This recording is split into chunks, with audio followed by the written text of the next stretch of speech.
مزمل مدثر او طه یہ نبی ڈیر زیبا ڈیر زیبا ڈیر زیبا۔ السلام علیکم ورحمۃ اللہ وبرکاتہ۔ عماد الدین، عماد عربی زبان کا لفظ ہے اور اس کا مطلب ہوتا ہے ستون اور اہم رکن، اہم جز۔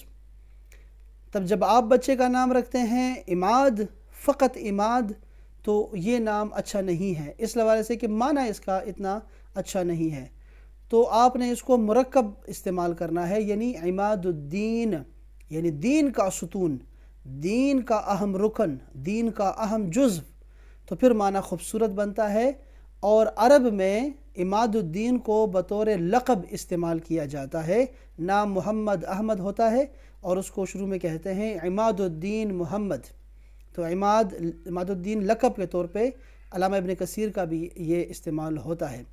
ایک مشہور حدیث پاک ہے جس میں رسول اللہ صلی اللہ علیہ وسلم نے ارشاد فرمایا الصلاۃ عماد الدین، کہ نماز دین کا ستون ہے، نماز دین کا اہم رکن ہے، نماز دین کا اہم جزو ہے۔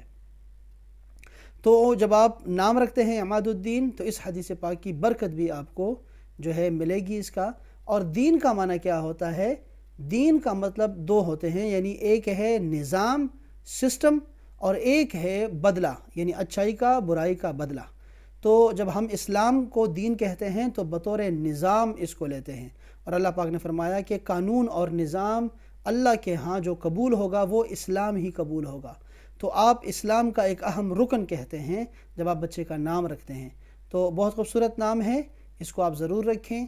اور علماء اور مشائخ جتنے بھی ہیں وہ اپنا لقب بھی بطور عماد الدین لگا سکتے ہیں، بلکہ آپ اپنے دوستوں کو، مشائخ کو جنہوں نے خدمت کی ہے اسلام کی، کسی بھی طریقے سے آپ ان کا لقب جو ہے یہ ان کو بلا سکتے ہیں عماد الدین کے نام سے۔